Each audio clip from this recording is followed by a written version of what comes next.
Guys, get a C-stand just to hold it up for now until we need it back in.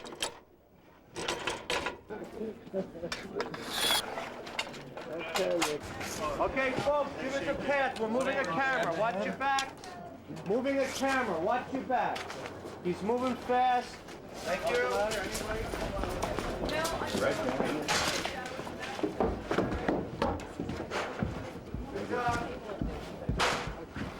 Minute 45. Where is it on that? Now, my black cable. You gotta go that way, guys. Work with me, babe. Work with me. Work with me. That's fine, but you have to let Bob know that That's what what I'm his gonna role do. cue I is. just wanted you to see it. Okay. Let's do them in the order you got them. In Darlene's pocket. So, standing by. Here we go. 5, 4, 3, 2. Greetings from Alaska's Mendenhall Glacier, 12 miles long and 3,000 years old. It is just one of more than 100,000 rivers of ice flowing through the state of Alaska.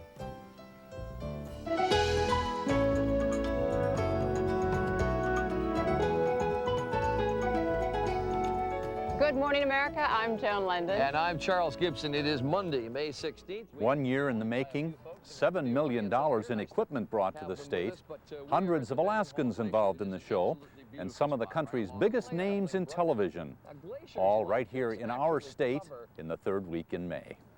Hello, I'm Scott Foster, and for the next half hour, we're going to go behind the scenes of Good Morning America's great Alaska adventure. It's easy to understand why Good Morning America came to Alaska. The state's natural beauty, the exotic locations, and the larger-than-life reputation appeal to the storytellers from a network morning show, who then combine those stories with incredible pictures. When you see the final production on TV, it looks pretty easy and straightforward, but it's not. Many details and long hours were needed to bring this production finally all together.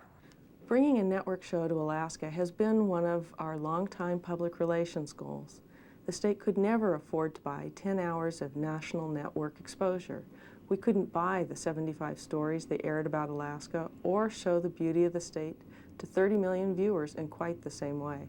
I think that there's no doubt that those 10 hours of national network exposure will mean great things for tourism, for Alaska's economy, and for the pride of Alaskans who love to showcase the state.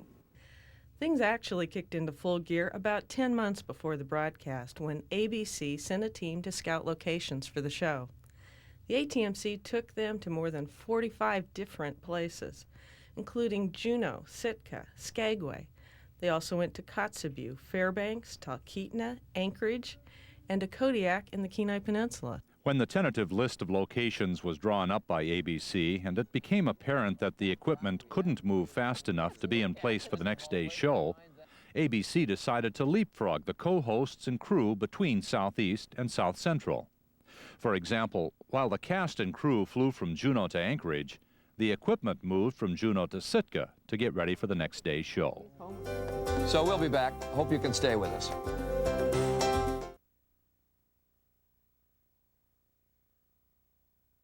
We were well taken care of by everyone here, and the logistics of this operation is rather complex to do 9 different sites in 5 days, as we did. Actually 10, because we were up in Barrow today, and the people who have taken care of us have indeed taken care of us.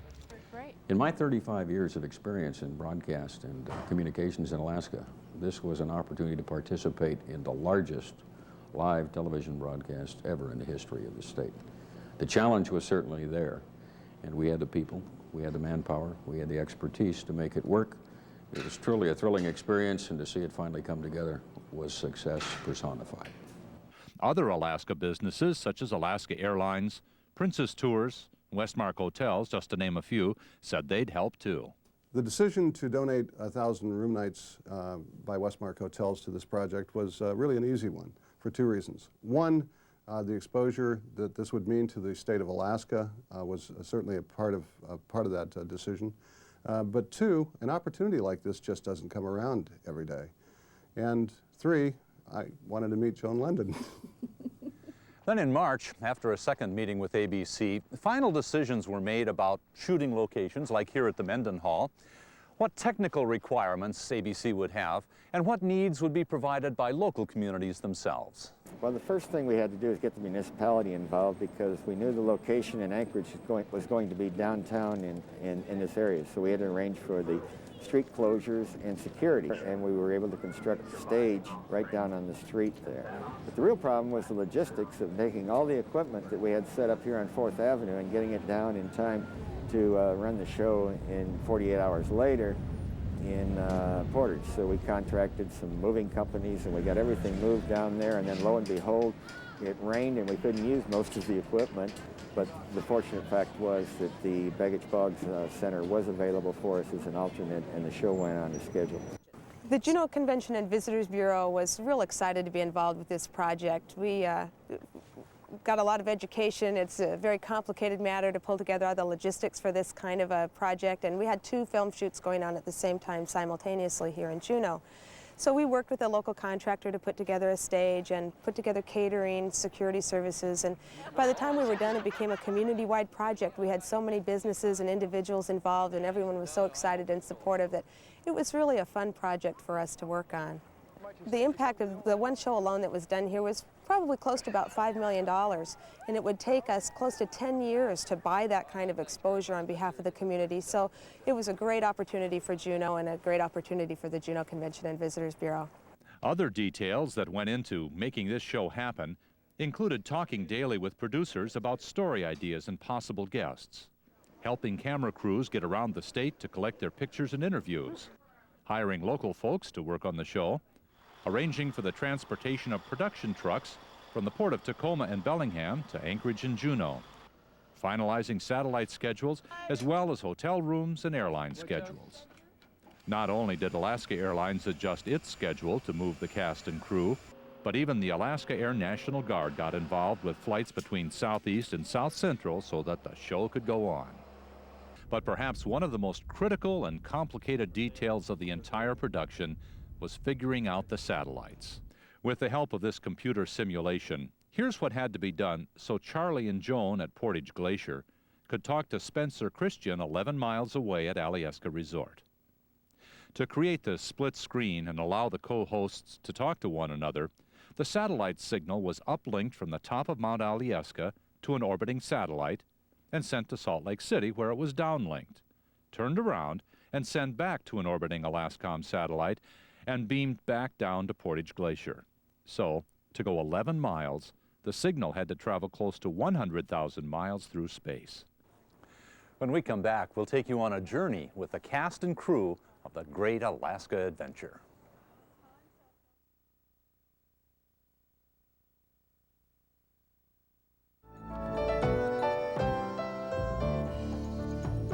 I'm Captain Jim Binkley of the Riverboat Discovery No. 3 here on the Chena River with my riverboat family and friends.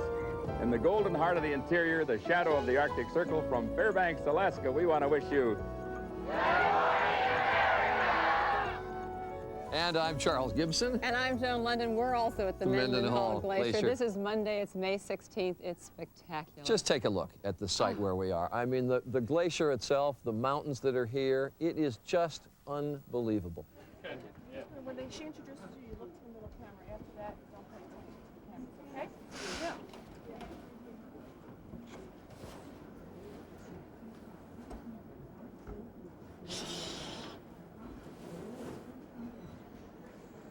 There was a time when folks came here from the lower 48 to strike it rich in the gold fields. Well, those days might be long gone, but there are still folks that come here and strike it rich. And I've got 2 folks with me this morning, transplants, who came here to find their fortunes. I want to introduce them to you. Ree Munoz is one of the state's best-known artists. Her distinctive watercolors are on view in her own gallery here in Juneau, as well as galleries all across the United States.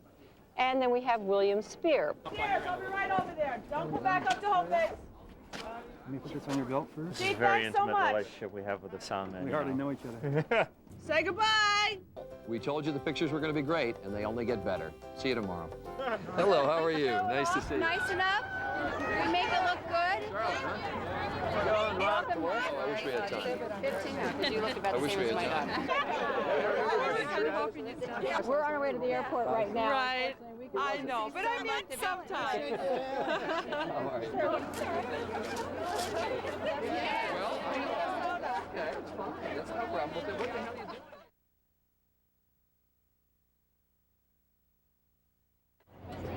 Okay, folks, we're gonna do a rehearsal. You have a big part. When they say, hi, I'm Jonah Charlie, you guys have to clap, okay? And Chugach, right? Chugach. 15 minutes. They're not ready yet, but let's practice on the count of 3. Ready? Confirm. 1, 2, 3.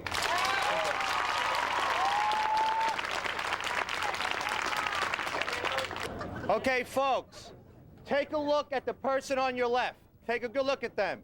Chances are, if their hair or makeup looks pretty bad, yours does too. So fix it now. You're gonna be on national TV. We'll try to have a good time in spite of him. Ooh.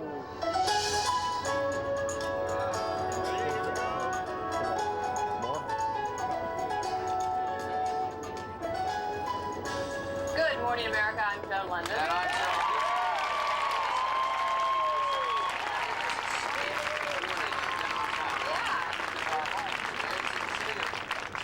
250,000 people. It's actually 8 times larger than any other city in the state of Alaska. In terms of cities, this is as big as it gets. Now, just off to the east from here, you're going to see the Chugach. Let me hold it. Of low tide. And Charlie and I have come 850 miles northwest of our location. I'm John Handelin, mayor of the great Gold Rush city of Nome, Alaska, located on the shores of the Bering Sea. And from the finish line of the Iditarod Trail sled dog race, we wish you...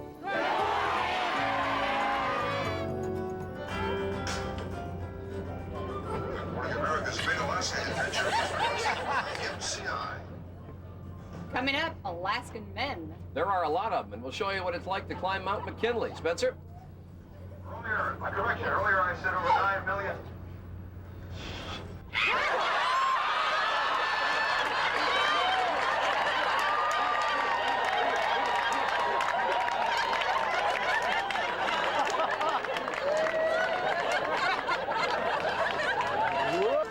I think we're going to be doing that one again. Well, from the days of its first explorers, Alaska always seems to attract men who are rugged individualists, and whether they're searching for riches or just wide open spaces, make no mistake, there are many more men here than there are women. And as Good Morning America Sunday co-host Willow Bay found out, that leads to an age-old problem. What do you think Alaskan men have to offer women? Anything a good woman would want. They think they're God's gift to women. We're sophisticated. We're easy. Really? Well, I'm divorced from one. How do you think I feel about them? We're out there. They're dirty. They're arrogant. We're self-made, we're adventuresome, and we're daring. Well, you know what they say. The odds are good, but the goods are odd. Say, wouldn't you like to know what's going on in my mind? I know what it is. Get right to the point, but I don't pop my cork for every guy I see.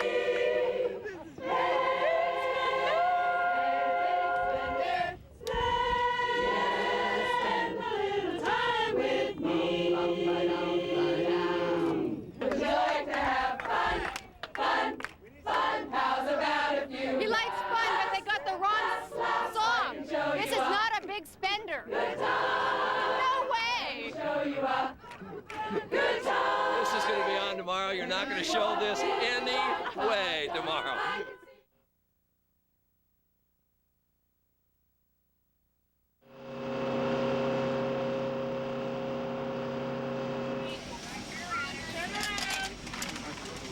Your flags? Thanks. 2 more cameras.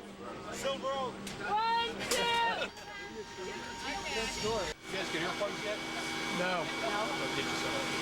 These are the first class seats up here.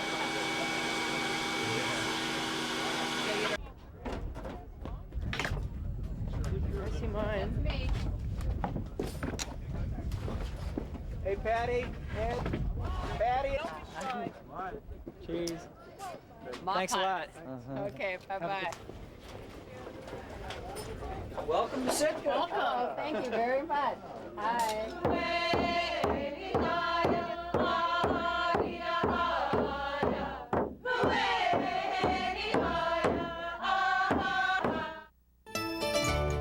Welcome to Sitka, Alaska, where the sea meets the snow. A fishing village, a tourist center for cruise ships, the original capital of Alaska, it is the quintessential small American town.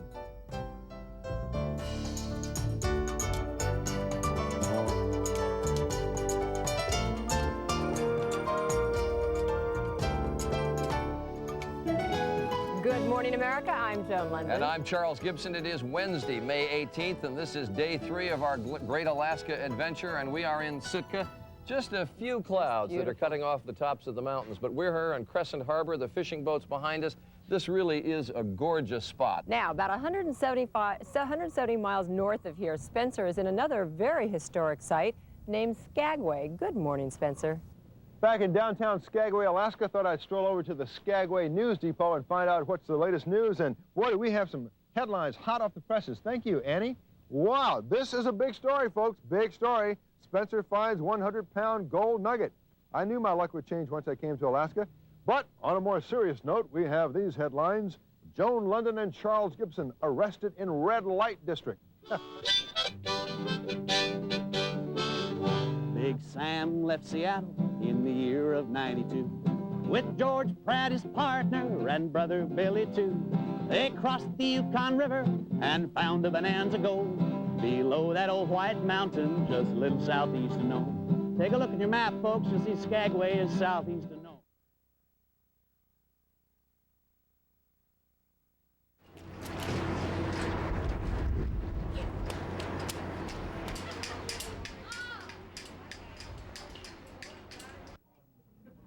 As you can see the monitors, they're going to start in a few minutes. We're going to have some fun with this Alaskan weather, but don't feel too sorry for us. We're actually going inside. The a very warm observation deck that's there. right next door, but you'll be able to see this beautiful glacier.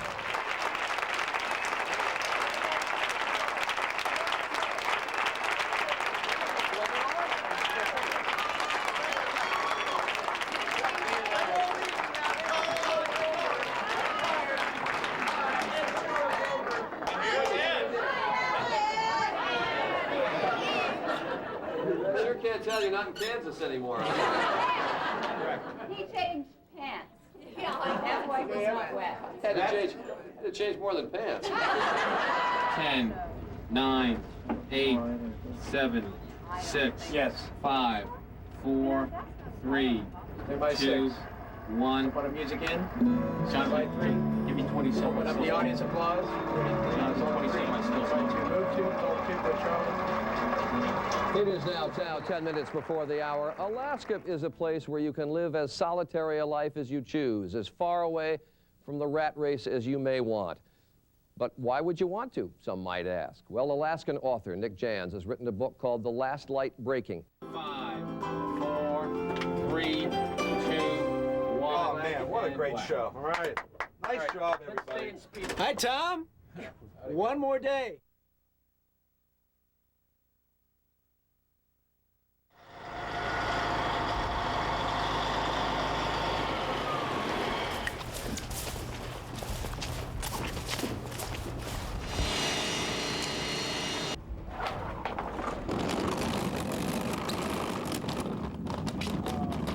We've made it to our last location. This is Susan it. is room and 902. It's absolutely gorgeous. Eric is 901. My room has a little potbelly We stove. have a fireplace in our conference room. I love that. 15. Tom? How are you, Tom? This is my last show. Good morning, America. I'm Joan London. And I'm Charles Gibson. It is Friday, May 20th, and we have another beautiful spot for you. If you were watching yesterday, you know we weren't so much in our element as we were in the Alaskan elements with that driving rain and wind. Well, we've come 46 miles now to Cooper Landing, which is in the heart of the Kenai Peninsula, and it really is a majestic sight. See any of it. I'm dying to see the. I haven't seen any of I the want to see show. what the show looked like this week. Yeah. Everybody's been raving about Oh, if I can just get one copy, and we'll like circle it around. Minute 30. Is this me next? We're going to get to our step exercises. Okay.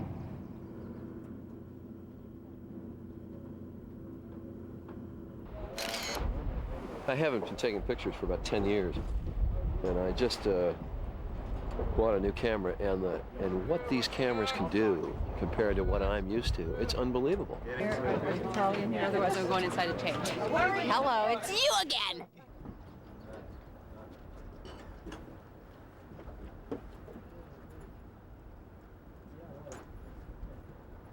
Oh, that's a great picture, Charlie. Trying to memorize with a mind like a sieve. A place where even Alaskans come on vacation, but 40,000 people live on this peninsula, and they are very mindful of the need to preserve the environment. So a contest called Caring for the Kenai. We are the Kodiak Olympic dancers from Kodiak, Alaska. Good morning, America! We do want to thank all of the technical help we've had in Alaska. The folks here have really been great. Really great. Yeah, our applause to them. All along the way. And I think it's been pretty evident. We've had a marvelous time here We've had this a week. wonderful time. I've been eating my way from one end of Alaska to the other. It's been great. Wild, wacky weather, but that's okay. We Yeah, have some that's true okay. Alaskan weather. We're back in New York on Monday.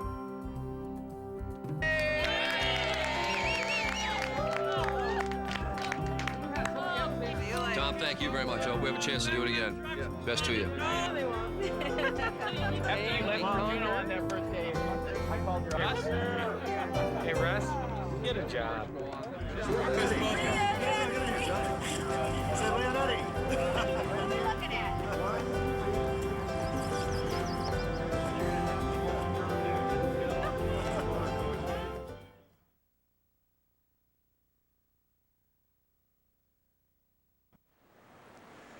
Now that the show is over, Alaskans can sit back and reflect about what was accomplished.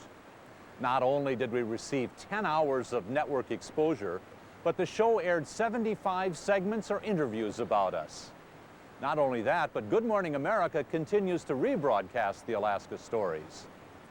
The ratings for the Great Alaska Adventure were among the highest ever for the program. More than 5.5 million Americans watched each day, and 12,000 people have bought the video of the trip.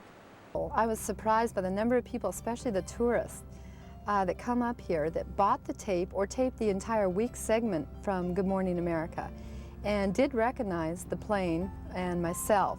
And so that's been a lot of fun. Since the airing of the Good Morning America segment, we've had over a dozen people a day come and tell us that they've seen Rhea on Good Morning America. And if they haven't seen her on Good Morning America, if they didn't know about her when they came into the gallery, you can rest assured they knew about it by the time they left. Sales have increased over last year. We were up about 15% over last year, and that was immediate on the impact as a result of the impact of the Good Morning America show. Well, the number of inquiry calls that we've received and postcards and letters coming in numbered in the thousands. It was a tremendous response for us. We couldn't thank Spencer enough for catching those snowflakes. We're very pleased that the response has been so positive, but we knew that Good Morning America would translate into tremendous exposure for the state, and that means more visitors to Alaska for years to come. For its part, the Alaska Tourism Marketing Council put on one heck of a production, and more importantly, left a vivid image of Alaska, its beauty, and its people in the minds of nearly 30 million Americans. The question now is, was it worth the hours volunteered and the dollars spent? Absolutely, without a doubt. Terrific. I really enjoyed it. We'd stand in line getting in place so we could do it again. Oh, without question, we would do it again in a heartbeat. Absolutely. The best. I think it was extraordinarily worth it. It was fantastic. Hey, you know, you can really tell it's